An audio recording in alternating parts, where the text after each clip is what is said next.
Reading the Bible so you don't have to. Genesis 2.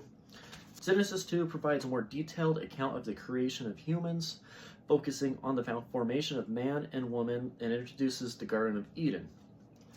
5 parts to it. 1, completion of creation. Creation of man. 3, the Garden of Eden. 4, man's role and command. 5, creation of woman.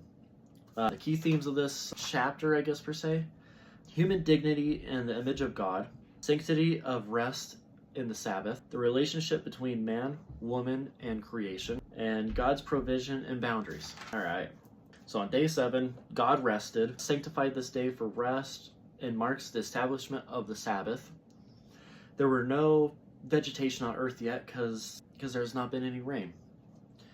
A mist used to rise from the ground to water the surface. God used the dust and soul from the earth to form man and breathe life through his nostrils, which was the breath of life.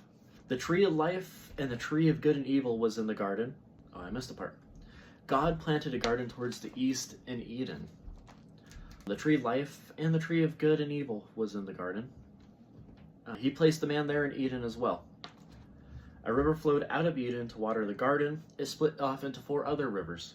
We got 1, the Pishon, flows around the land of Havilah, where there's gold, bdellium, and onyx stone. 2, the Gihon, flows around the city of Cush. 3, the Tigris, flows east of Assyria.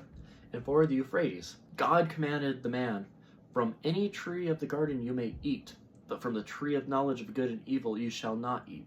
For on the day that you eat from it, you will certainly die." Saying you shouldn't eat this tree because he'll make them die. Now, was that a threat? Maybe. God said, "It is not good for the man to be alone. I will make him a helper suitable for him." And God presented man every field animal and bird to be named. And this is where man is referred to as Adam. I guess translates to man from whatever, like Greek or whatever word they used. I'm not sure on the origin, sorry. But he didn't find a suitable helper from there, so God put Adam into a deep sleep, took one of his ribs out, closed up the wound, and fashioned that rib into a woman. Or I guess built, built/fashioned, translation of words. Man said, "At last, this is the bone of my bones and flesh of my flesh.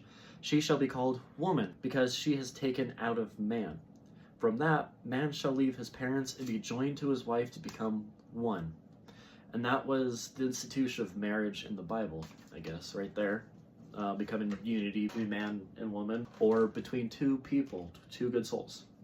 It doesn't specifically state that it has to be a man and woman. It's just, from that man shall leave his parents and be joined to his wife to become one. They were both naked, but not ashamed. Summary, Genesis 2.